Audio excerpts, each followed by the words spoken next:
YTN 라디오 김우성의 생생경제. 애청자 여러분 안녕하십니까? 서울여대 경제학과 홍영만 교수입니다. 한나라 국민들의 생활 수준을 가늠하는 잣대로 1인당 총소득이라는 것이 있는데요. 우리나라가 10년째 2만 달러 선에 머물러서 선진국에 진입하지 못하고 있다고 합니다. 물론 1인당 국민 총소득이 우리들의 행복 수준을 규정하는 것은 아니지만 그래도 성장률, 일자리 등과 연결되어 있어 정책적인 관심이 있는 큰 이슈이죠. 첫 번째 인터뷰에서 이에 관해 자세히 다루겠습니다. 직장인을 포함해서 웬만한 가정에 마이너스 통장 하나쯤은 있을 듯한데요. 사실 잠깐 동안 급하게 돈이 필요할 때 은행 창구에 가지 않고도 쉽게 통장을 이용해 현금을 인출할 수 있죠. 최근 이 마이너스 통장을 통한 대출이 크게 늘었다고 합니다. 게다가 주택담보대출을 받으려는 분들에게는 이 통장이 불리하다고 하는데요.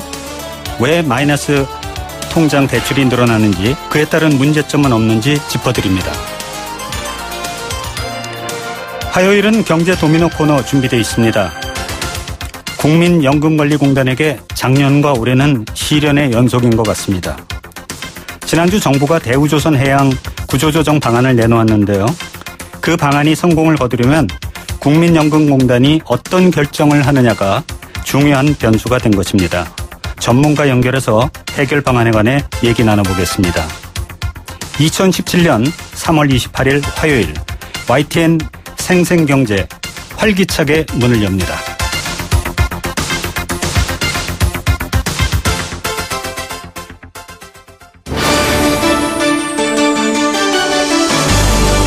YTN 라디오 김우성의 생생경제.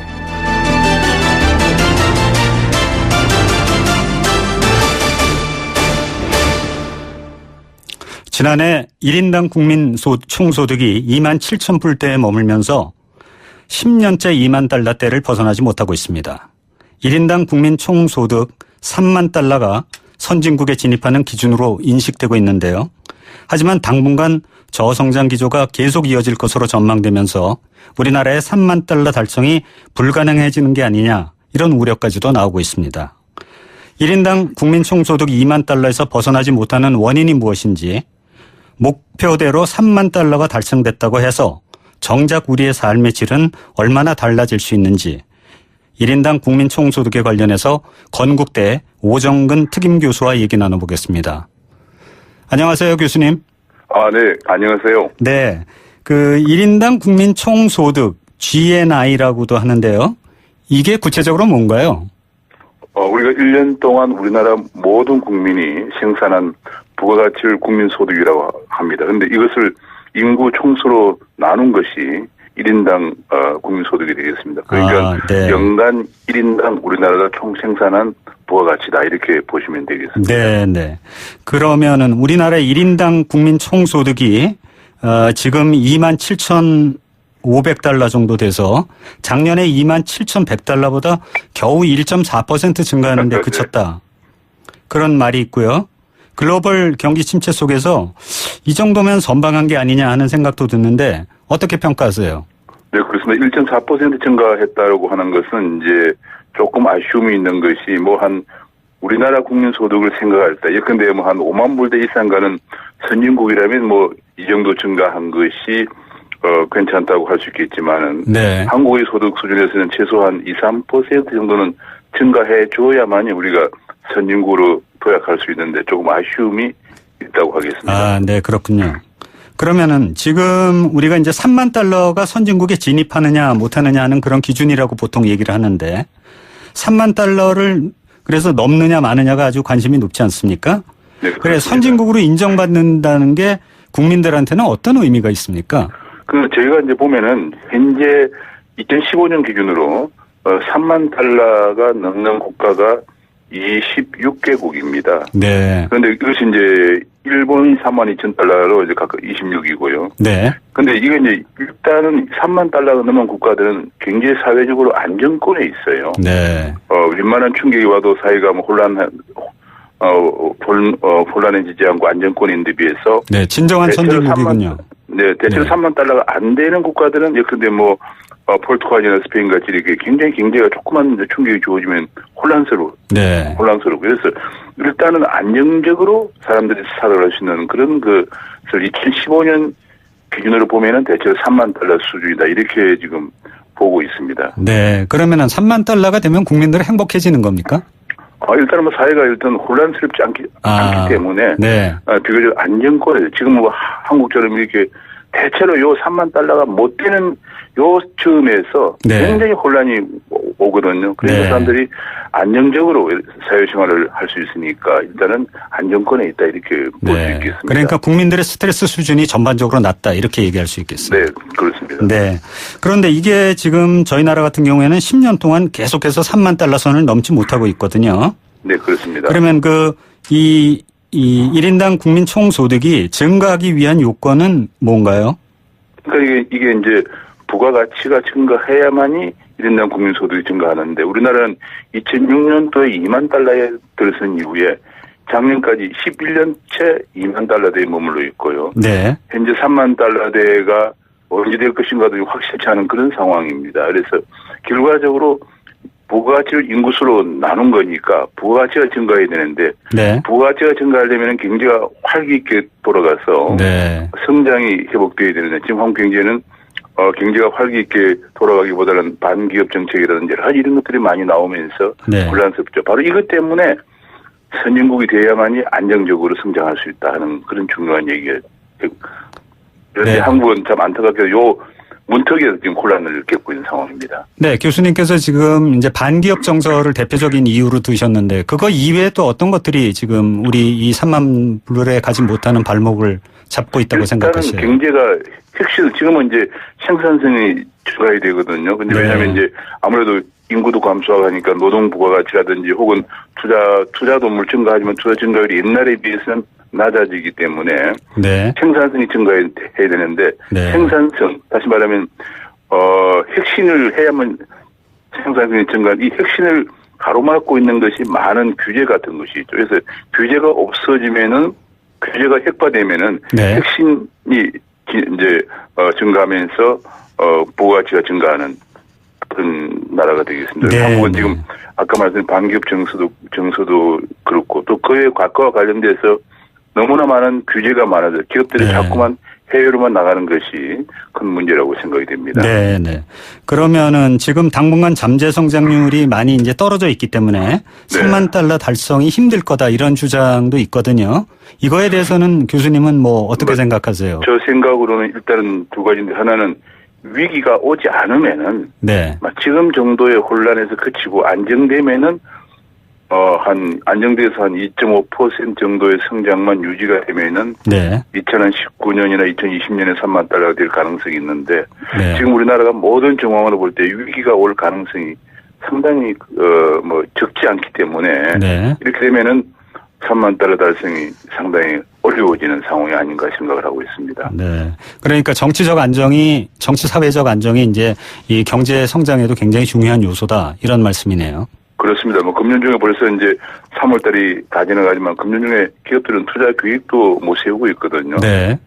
그렇게 하면 금년 성장률은 뻔한 거죠. 그러니까 기업들이 계획을 세워서 투자를 할 수 있도록 안정되는 것 이것이 굉장히 중요한데 그런 것들이 이제 안 되기 때문에 잘못하면 또 더 심할 경우에는 위기도 오고 그러면은 바로 굉장히 오히려 올라가기는커녕 추락을 하게 되죠. 그래서 이제 상당히 어렵습니다. 그래서 지금 우리나라 같은 경우가 일본 같은 경우도 1992년에 3만 달러가 된 다음에 20년 동안 장기 불황을 가면서 겨우 2천 달러밖에 증가하지 않았거든요. 네.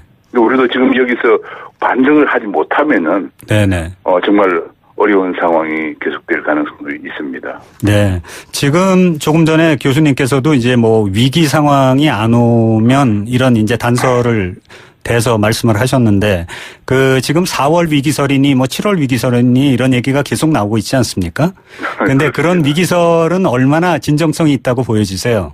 저는 당장 이것이 4월 달에 일어난다 이런 것보다도 금년이나 내년 초 정도에 올 위기 가능성은 상당히 높은 편이다 이렇게 보고 있습니다. 아, 네. 1997년도 대선이 있었던 해에 굉장한 소요가 있으면서 97년 말에 위기가 왔고요. 네. 2008년도에도 광우시 때문에 1년 내내 시끄럽다고 2008년 말에 위기가 왔거든요. 네, 금년에도 정말로 이제 선거가 다가옵니다만 선거가 끝나고 나면은 우리 사회가 서로를 위해 우리 모든 국민을 위해서 모두가 좀 마음에 안 들더라도 안정을 빨리 되찾아야지. 그렇지 않으면은 위기를 피하기가 상당히 힘들다. 그런 생각하고 있습니다. 네. 아까 이제 우리가 국민 총 소득이란 말을 썼었는데 1인당. 1인당 가계 총 처분 가능 소득이라는 개념도 있더라고요. 근데 이걸로 따지면 우리나라가 보니까 작년 대비로는 0.9%밖에 증가를 못했어요.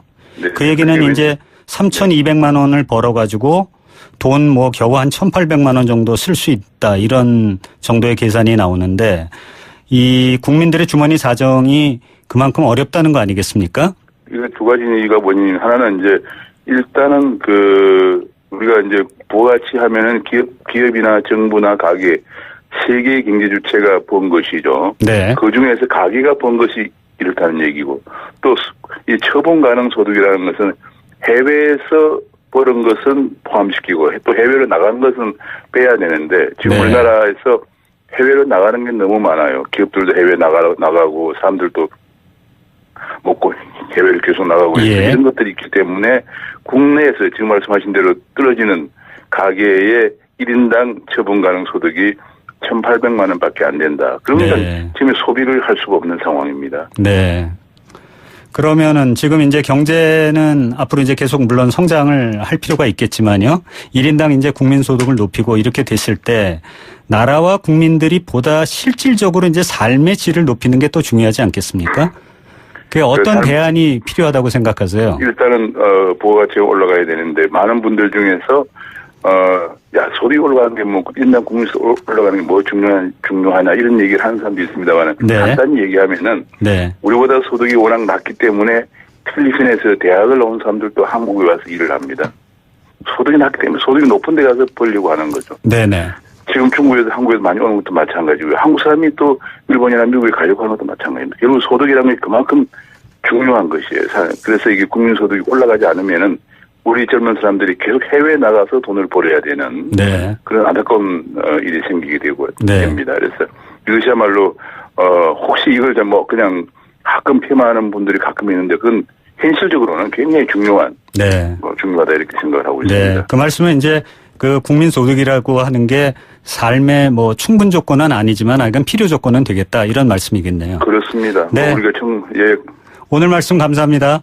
네, 감사합니다. 네. 지금까지 건국대학교 오정근 특임 교수였습니다. YTN 라디오 김우성의 생생경제. 함께 느끼는 우리 경제 공감 사전입니다. 경제 공감 사전은 경제와 관련된 개념이나 단어의 뜻을 여러분이 새롭게 써주시는 코너입니다.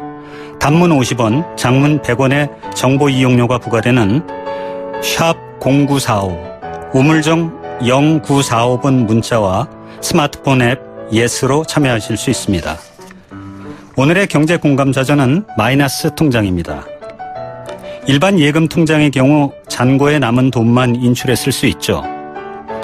하지만 기존 고객의 거래 실적을 감안해 대출 한도를 부여해 놓고 자동으로 대출했을 수 있는 통장을 마이너스 통장이라고 합니다. 2부 생생 인터뷰에서도 다루겠지만 최근 들어 경기가 어려워지고 소득이 줄면서 전세자금, 생활비 등의 목적으로 이용자가 급증하고 있다고 하는데요. 하지만 문제는 금리입니다. 마이너스 통장 금리는 최근 6%대까지 오른 상황에다 무엇보다 이자를 매일매일 그날 쓴 금액을 그날의 금리를 적용해 계산하다 보니까 고객들이 잘 알지 못하고 이 때문에 순식간에 수천만 원의 부채를 안을 수 있다고 합니다. 그래서 당장 급하게 필요한 돈이 아니라면 이용에 신중해야 한다고 전문가들은 조언하고 있는데요. 마이너스 통장, 여러분은 어떻게 생각하십니까?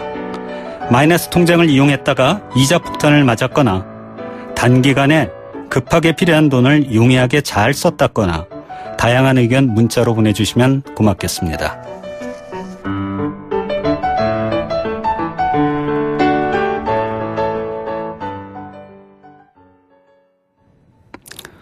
생생경제 1부는 포스코와 함께했습니다. 어르신을 위한 유익한 정보 하나 전해드리겠습니다. 불편한 무릎으로 인해 일상생활이 어려운 어르신들 참 많으시죠? 비싼 수술비로 수술을 주저하시는 분들을 위해 어려운 이웃을 위한 나눔 공동체 나눔과 기쁨에서 퇴행성 무릎관절염 환자들에게 수술비를 지원해준다고 합니다. 형편이 어려운 60세 이상 퇴행성 무릎관절염을 앓고 계신 분이라면 누구나 신청이 가능합니다.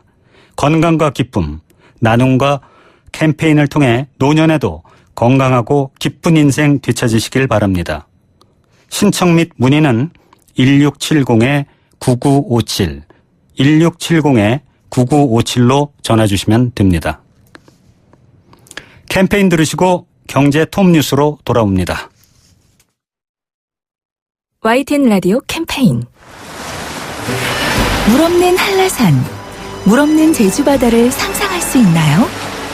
제주의 아름다운 자연과 풍경은 깨끗하고 건강한 물이 있기에 가능합니다. 제주를 아름답게 만들어주는 건강한 물은 우리의 몸과 마음도 아름답게 만들어줍니다.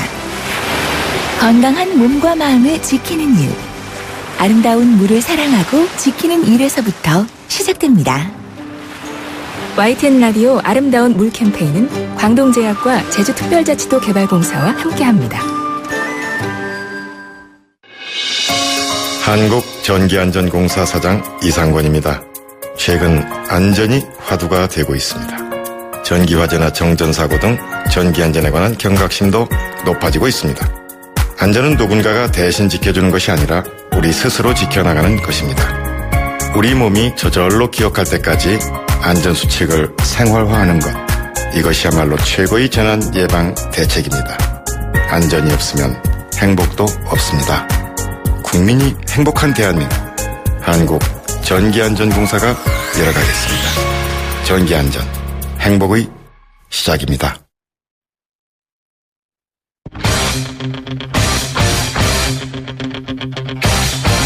지금 가장 뜨거운 경제 소식. 경제 톱 뉴스.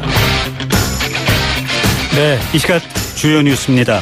정부가 내년도 예산 편성 지침을 내놓았습니다. 어떤 분야에 집중 투자될지 짚어보겠습니다. 은행권들이 임직원과 영업점, 자동화 기기 수를 줄이고 있습니다. 이런 추세는 앞으로도 계속 이어질 거라고 하는데 그 배경이 무엇인지 알아보겠습니다. 채소와 축산물에 이어서 수산물 가격까지 오르고 있는 먹거리 물가, 좀채 잡히지 않는 이유에 대해서도 들어봅니다. 이 시각 가장 뜨거운 경제 톱 뉴스 비즈니스 워치 김춘동 기자 연결합니다. 안녕하세요. 네, 안녕하세요. 네, 정부가 내년 예산 편성 지침을 내놨다죠? 네, 정부가 오늘 국무회의를 열었는데 여기서 2018년도 예산안 편성 및 기금 운용 계획안 작성 지침을 의결을 했습니다. 네. 내년 예산 편성의 4대 핵심 분야로 꼽은 게 일자리 창출과 4차 산업혁명 대응, 또 이 저출산 극복, 양극화 등을 좀 선정을 했는데요. 네.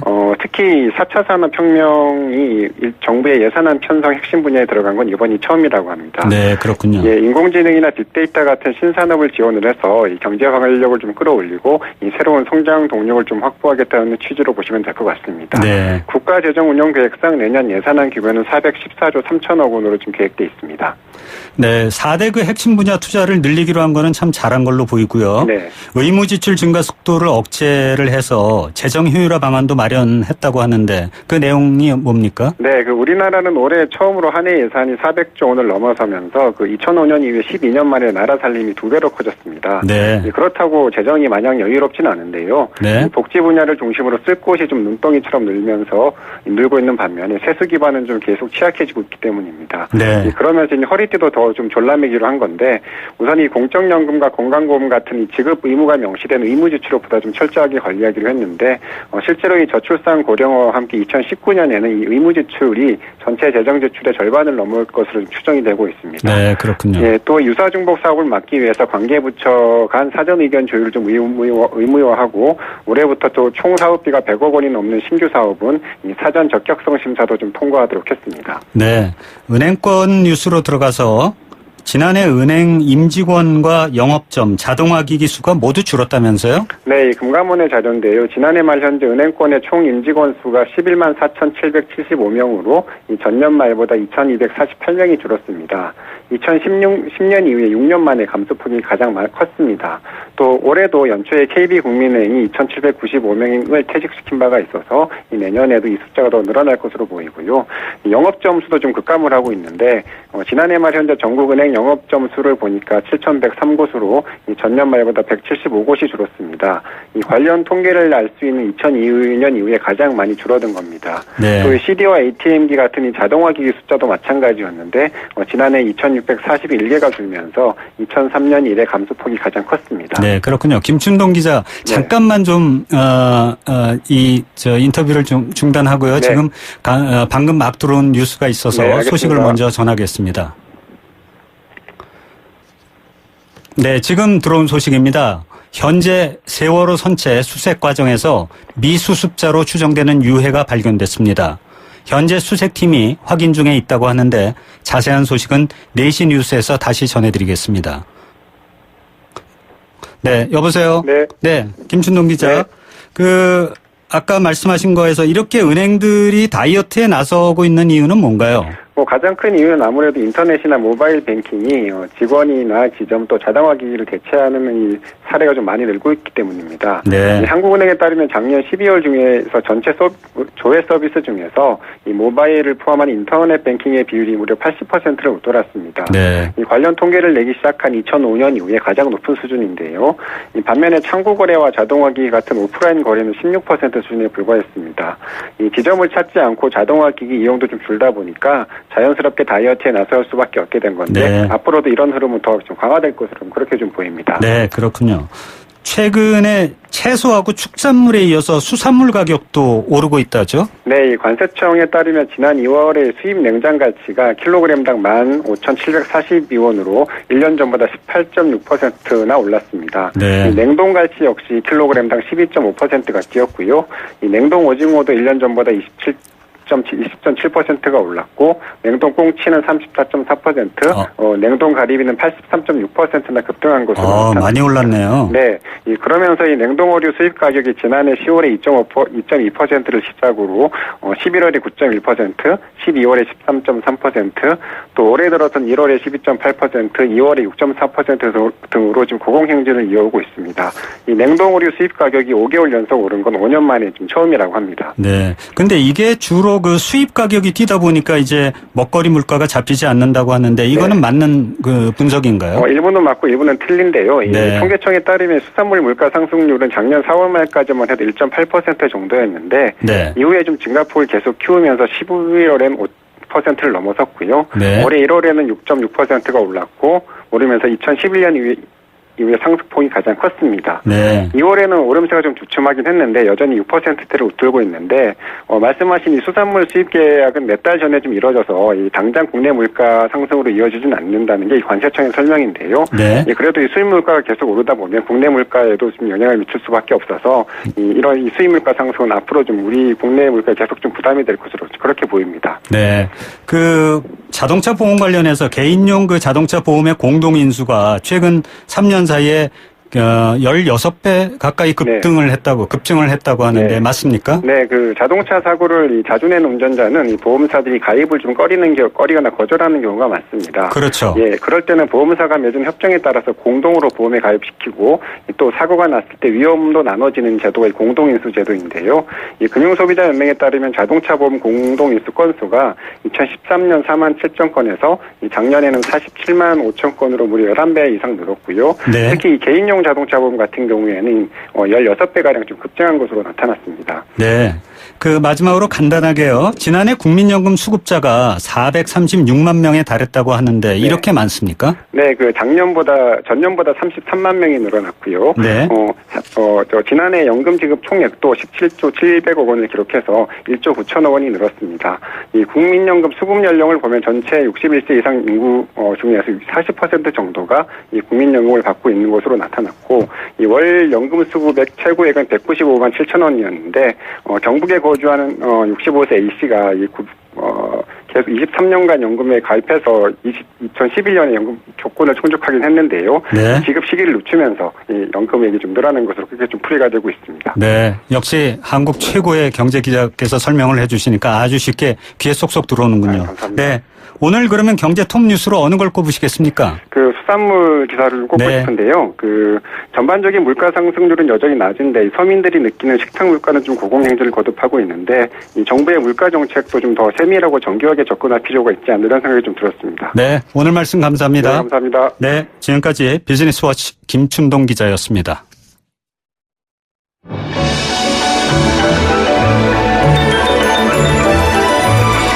오늘의 경제를 들여다보는 시원한 창. YTN 라디오 김호성의 생생경제 생생 인터뷰. 마이너스 통장. 직장인들 대부분 하나씩은 갖고 있죠. 급할 때 유용하게 돈의 흐름 안 끊기게 해결할 수 있는 건데요. 그런데 정부가 가계부채에 대해서 총량 규제를 하다 보니 은행에서 이금융권으로 몰렸던 대출이 이제는 마이너스 통장으로 팽창하고 있다고 합니다. 어떻게든 돈이 필요한 분들은 돈을 끌어쓰고 있는 상황인데요.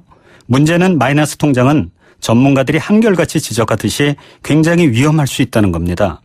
서서히 끓는 물속의 개구리 이런 표현도 등장할 정도인데요. 어떤 내용일까요? 한양대학교 국제대학원 김광석 교수 전화 연결해서 이야기 나눠보겠습니다. 김 교수님 안녕하세요. 예, 안녕하십니까? 네. 교수님, 이 마이너스 통장이라는 거 사실 국민들이 많이 아시는 것 같지만 정확하게 아는 분들은 적을 것 같은데요. 마이너스 통장을 좀 쉽게 설명해 주시겠습니까? 일단 정의를 살짝 말씀드려보면, 네. 계좌에 신용대출 한도를 미리 설정해 놔요. 네. 대출, 한정을 이제 설정해 놓은 그 한도만큼은 네. 언제나 자유롭게 찾아서 쓸 수 있는 통장이라고 네. 볼 수 있는데, 네. 가장 큰 특징은 이것을 대출을 하고서 네. 상환을 조기 상환하더라도 수수료 부담이 없다라는 큰 특징이 있고요. 네. 또 다시 빌릴 때 신규로 또 1,000만 원, 또 신규로 1,000만 원 매번 이제 상환 여력을 심사받거나 상환 능력 같은 거 심사받는 그런 절차가 없다는 차원에서 번거로움이 굉장히 없는 그런 유형의 대출이라고 이렇게 볼 수 있겠습니다. 네. 그러면은 소비자들 입장에서는 이용하기에 참 편리한 통장이네요. 그렇습니다. 네. 그러니까 다른 기타 신용대출하고 비교해 보면 1,000만 원 대출을 받고 또 대출을 받을 때 계속 이제 신용평가를 받아야 되지만 이것은 이제 한도액을 예를 들어서 5,000만 원이다 이렇게 정해놓으면 그 언제든지 수시로 필요한 만큼을 대출할 수 있다는 차원에서 네. 굉장히 손쉬운 그런 대출입니다. 네. 근데 이 마이너스 통장 대출이 올 초에 작년 대비해서 12조 원가량 급팽창했다는 뉴스가 나왔어요. 네. 아무래도 이게 대출 규제 여파 때문인가요? 예, 맞습니다. 주택대출 심사를 강화하면서 네. 이런 여신 심사 가이드라인이 이제 시행됐고요. 네. 그러다 보니 이제 대출이 좀 까다로워지면서 자연스럽게 마이너스 통장으로 수요가 옮겨가는 것입니다. 결국은 네. 대출 규제로 가계부채 규모가 줄어든 것이 아니라 네네. 더 악성의 대출 형태로 전이됐다라고 해석하면 좋을 것 같습니다. 네. 그러면은 이 마이너스 통장 대출은 가계부채에는 잡히지 않습니까? 예, 마이너스 통장 대출도 역시 가계부채에 잡힙니다. 신용대출에 들어갑니다. 네, 잡히긴 잡히는군요. 네, 그러니까 네. 규모가 줄어든 것이 아니고 네. 같은 가계부채가 좀 더 위험한 가계부채로 전이됐다는 표현을 쓴 겁니다. 네, 네. 가계부채 문제를 항상 우리가 얘기하는데 위험성이 더 늘었다 이렇게 평가할 수 있겠습니다. 네, 그렇게 위험성이 네. 평가됩니다. 그동안 은행이 이거를 좀 남발한 거 아니냐. 그리고 또 국제 기준으로 마이너스 통장이라는 게 굉장히 위험하다고 이렇게 평가를 받고 있는데 이 마이너스 통장의 위험성 이거를 어떻게 평가하실 수 있겠습니까? 네. 이미 은행감독 국제 기준이 있는데 바젤 3라고 합니다. 네. 여기에서 이제 국내 은행들이 마이너스 통장 한도를 과도하게 남발했다는 차원에서 네. 리스크 관리가 필요하다라는 국내 은행 산업에 대한 지적이 이미 있었습니다. 네. 실제로 앞에서 이제 앵커님께서 서서히 끓는 물 속의 개구리라는 표현을 하셨었는데 네, 네. 신용대출에 비해서 금리가 높아요. 그러니까 네. 상환 능력이 더 떨어지겠죠. 아무래도 그렇겠죠. 상환 부담이 네. 더 늘겠죠. 네. 이자 상환 부담이요. 그런데 마이너스 통장을 사용하면 사람이 이 빚에서 헤어나기 어려운 순환에 빠질 수밖에 없습니다. 네. 그러니까 나도 모르게 계속 빚에 의존하는 형태. 그러다 보니 이제 물이 계속 끓는 줄도 모르고 점점점 더워지니까 네. 죽고 마는 그런 표현을 많이 쓰는데 그런 악순환에 빠지는 그런 것들이 굉장히 우려되는 상황이라고 볼 수 있겠습니다. 네. 요즘 그리고 이제 미국에서 금리를 인상을 이제 얼마 전에 한번 하지 않았습니까? 네네. 그러다 보니까 이제 우리나라에서도 금리 상승세에 대해서 우려가 참 많은데 이 마이너스 통장의 경우에도 금리가 상대적으로 높다면서요? 예, 그렇습니다. 마이너스 통장 같은 경우 같은 액수의 대출이 발생했다면 같은 수준의 대출 관리 안에 들어갑니다. 네. 그러니까 일반 신용대출이든 마이너스 통장으로 5천만 원을 받았든 네. 똑같이 대출이라고 표현이 됩니다. 아, 네. 신용대출 같은 경우는 빌려준 만큼을 이자를 받을 수 있는 거죠. 예를 들어서 5천만 원이라는 상환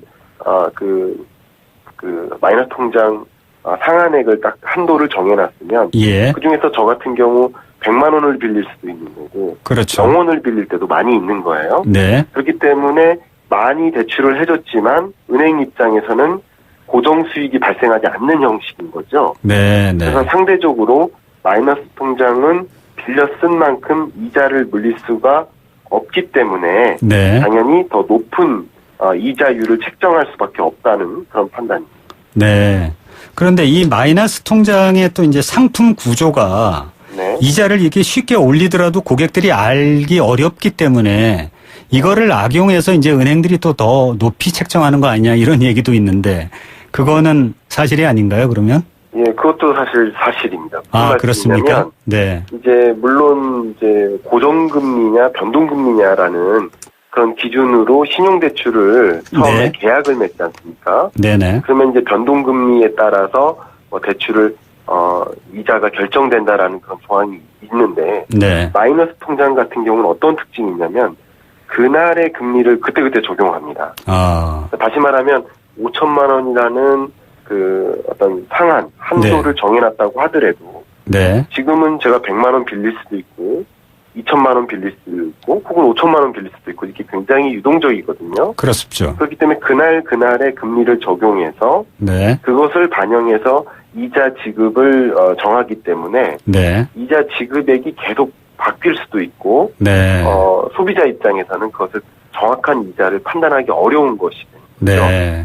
예. 그렇기 때문에 이자를 올려도 고객들은 상당히 그것을 크게 지각하기 어렵고요. 네. 상대적으로 대출 규모도 굉장히 작습니다. 네. 마이너스 통장은요. 네. 그렇기 그렇군요. 때문에 이제 아무래도 이자 지급액이 상대적으로 이자율이 높아도 그만큼 크게 체감하기 어려운 구조를 갖고 있다고 볼 수 있죠. 네.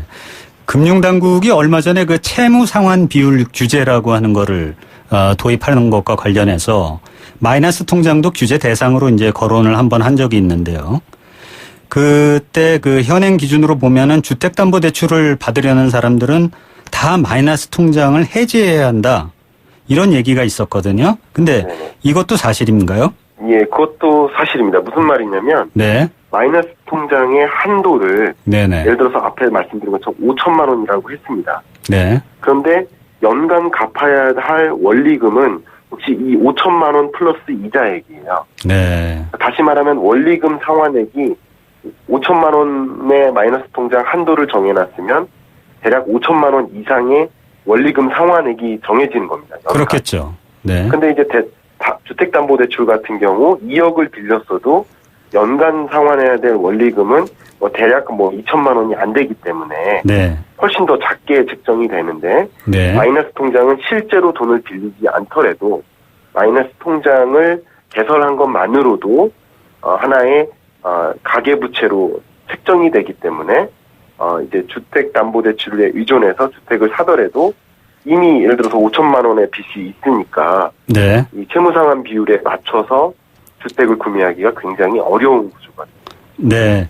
아주 지금 시간이 얼마 안 남아서 그러는데요. 이런 그 부채 관리 대책 정부가 뭐를 해볼 만하다고 한번 제언하시겠습니까? 저는 꼭 지적하고 싶은 것은 지금까지 나온 모든 대책들이 여전히 총 부채 규모를 축소하고자 하는 데 있는 거거든요. 네, 네. 그러니까 총 부채 규모를 줄이려다 보니 실제로 총 부채 규모가 줄일래야 줄일 수가 없는 구조가 있습니다. 네. 이쪽 대출에서 저쪽 대출로 혹은 1금융권에서 2금융권 네. 뭐 이런 식으로 넘어가는 것뿐이지 부채 규모가 줄어들기가 어렵다 보니 네. 오히려 부채의 구조가 질적으로 악화되는 경향이 있거든요. 네. 그렇기 때문에 부채 규모를 줄이기보다는 네. 부채 상환 능력을 보존하는 방안 네. 이런 것들을 좀 더 적극적으로 마련할 필요가 있지 않을까 생각이 듭니다. 네. 교수님 오늘 좋은 말씀 감사합니다. 네, 감사합니다. 네. 지금까지 한양대학교 국제대학원 김광석 교수였습니다.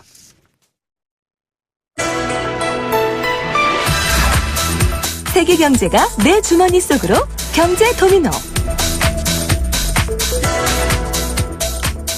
우리 경제의 문제점을 짚어보는 경제 도미노 시간입니다. 지난주 정부가 대우조선해양의 구조조정 방안을 내놓는 가운데 국민연금공단의 행보에 관심이 쏠리고 있습니다. 정부는 대우조선 채권단 전체가 채무 재조정에 찬성하면 국책은행을 통해서 2조 9천억 원의 신규 자금을 지원하겠다고 했는데요. 하지만 회사채 3,900억 원가량을 가진 국민연금공단이 난색을 표하고 있어서 자칫 추가 지원안이 좌초될 수 있기 때문입니다. 국민연금공단은 삼성물산과 제일모직 합병 때에도 국민의 혈세를 수천억 원 날렸다는 비판을 받은 바 있죠. 이런 가운데 또다시 수천억 원의 피해가 예상되는 대우조선해양을 지원한다는 것은 사실상 쉽지 않은 상황인데요. 오늘 대우조선해양 지원과 관련해서 회의까지 열렸다고 합니다. 국민연금공단의 대우조선해양 지원 전망과 이에 따른 경제적 파장에 대해서 건국대학교 경제학과 최백은 교수 연결하겠습니다. 최 교수님 안녕하세요. 네, 안녕하세요. 네, 대우조선해양 지원과 관련해서 국민연금공단이 캐스팅 보트를 쥐고 있다. 그러니까 이제 그 결정을 이렇게 저렇게 할 수 있다 이런 얘기겠죠. 그런 얘기가 나오는데 국민연금공단의 역할, 중요성 어느 정도입니까? 예, 지난주 목요일이죠. 23일 날 이제 그 정부가 채권단의 고통 분담, 네. 뭐냐면 채권단들의 출자 전환이라든가 만기 연장 등 채무 재조정을 전제로 해가지고 네. 대우조선에 대해서 이제 조건부 지원 방안을 이제 내놨죠. 네.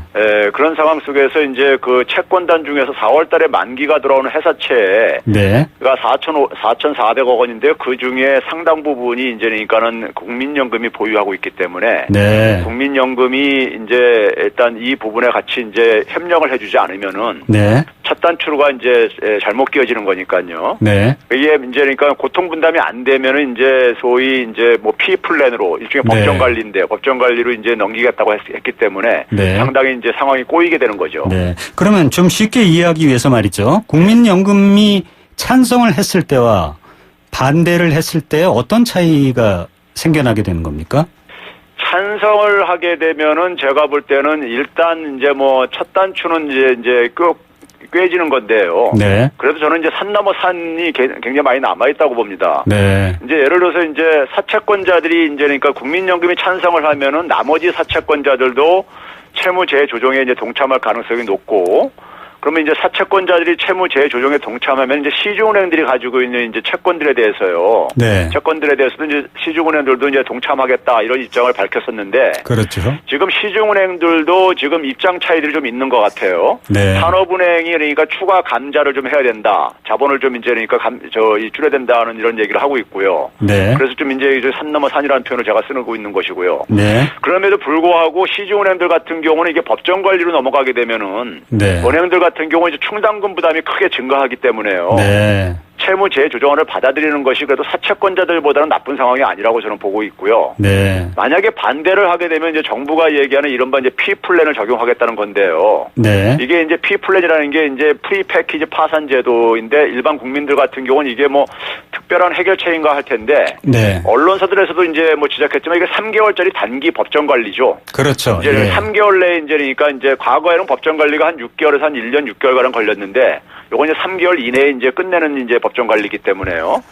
그리고 이제 이 법정 관리로 갈 경우에는 결국 이제 채권자들의 채무가 강제적 조정이 이제 진행이 되어지고, 네. 그리고 이제 그랬을 경우 이제 상당수 이미 대우조선이 수주한 선박 선조 계약들이 건조 계약들이 취소 가능성이 있습니다. 예. 그렇게 되게 되면 이제 대우조선이 받은 선수금에 대한 환급 보증금을 이제 보상을 해줘야 되는 이제 금융권들이요. 보상을 그게 해줘야 보통 되는 RG라고 하는 거죠. 그렇죠. RG라고 하죠. 네. 리펀드 개런티의 약자인데요. 네. 금융권이 보상해 줘야 되고요. 네. 그렇게 되게 되면 이제 건조가 중단되는 이제 제공품을 이제 이게 뭐 고철로 매각될 가능성도 배제할 수 없는 거죠. 네.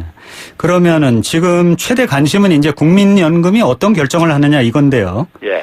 임종용 위원장이 그 국민연금의 채무 조조정과 관련해서 대우조선해양이 주체가 돼 직접 설득할 것이라고 그렇게 말을 했거든요. 예. 그 금융당국이 이제 지원 사격에 나서는 그런 모양새라고 보여지는데 국민연금은 어떤 결정을 할 거라고 예상하세요? 국민연금이 뭐 이미 저 시중에도 얘기가 흘러나오고 있지만 정부 방안을 그대로 받아들이기는 힘든 상황이라고 보고요. 네. 지금 힘겨루기에서 국민연금이 저는 이기는 게임이라고 보고 있습니다. 지금 이제 현재 국민들이 지금 따가운 눈초리를 받고 있는 게 이제 국민연금이잖아요. 네, 그렇죠. 그러다 보니까 채무 재조정에 협조한다고 했을 때 네. 국민연금이 결국 이제 투자금을 보장받을 수 있는가가 이게 확실치가 않다는 얘기죠. 네. 그러니까 네. 2조 9천억 원 신규 자금을 투입한다고 해가지고 네. 대우조선이 그러니까는 이 수익성 구조가 근본적으로 개선될 것인가 여기에 대한 보장이 안 되는 상황 속에서는 네. 채무를 상환 연장해주거나 출자 전환한다고 해가지고 그것을 그러니까 투자금을 해소할 수 있는 가능성이 없기 때문에 네. 국민연금은 선뜻 이제 동의해주기 힘들다는 얘기고요. 네. 거기다가 지금 국민연금이 그 회사채를 인수했을 때 소위 분식회계를 했다는 얘기 아닙니까? 대우조선이요. 아, 네, 그렇죠. 그래서 이제 거기와 관련해서 이제 손해배상 청구 소송을 이미 냈고요. 네. 그렇기 때문에 이 국민연금 입장 속에서는 더더나 나머지 사채권자들도요. 뭐 이렇게 이제 그러니까 채무 연장해주고 수익성도 보장되지 않는 이런 상황 속에서 오히려 법원 주도로 네, 채무 네. 조정하는 것이 네. 정부가 지금 요구하는 방안보다 더 나을 수 있다는 이런 이제 생각들도 하고 있는 것 같아요. 네. 그런 점에서 또 한 가지는 이제 정부 입장에서 볼 때는 국민연금이 정부에 협조하지 않는다고 과연 대우조선해양을 법정 관리로 보내고 네.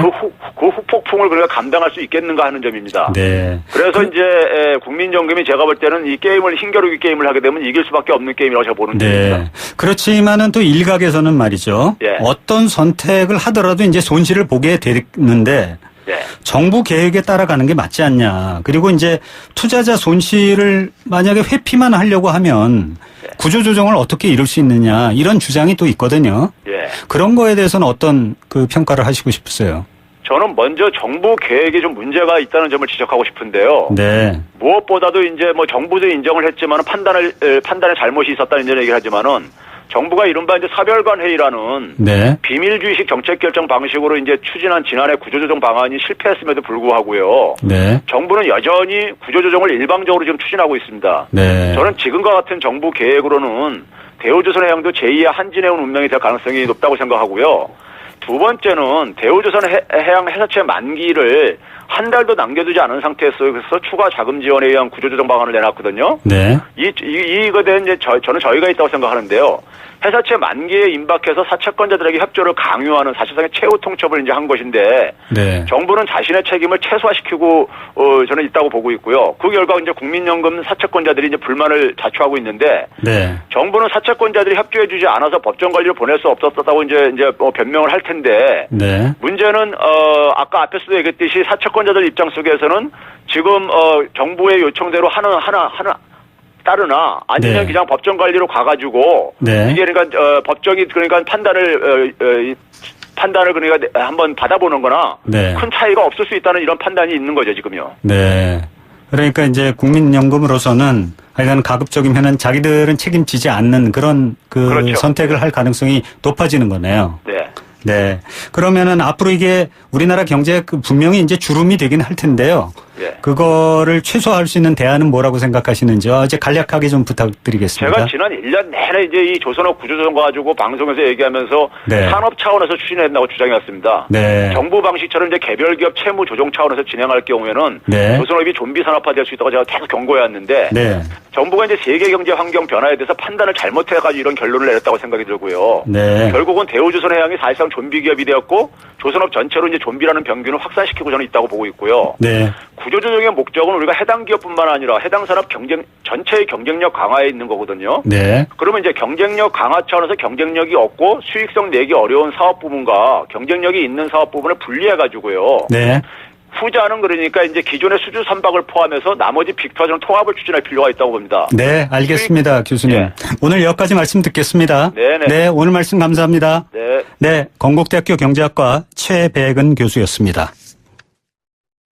크리네어 테크. 크리네어 테크 집중기 주물 작업 연마 작업 페인트 작업 분진가스 냄새 연기 작업장 분진 이 세상에 못 없애는 분진이 어딨어.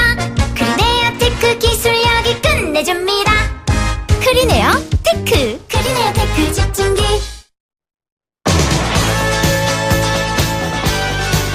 은행들이 1년에 수조 원의 이익을 내면서 서민들이 잠깐 현금이 필요해서 사용하는 마이너스 통장에 대해 높은 이자를 부과한다고 하니 참 씁쓸하기만 합니다.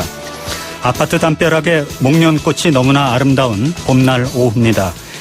그래도 나름의 목표를 갖고 활기찬 오후 맞으시기 바랍니다. YTN 생생경제 오늘 순서 여기까지입니다. 지금까지 서울여대 경제학과 홍영만 교수였습니다.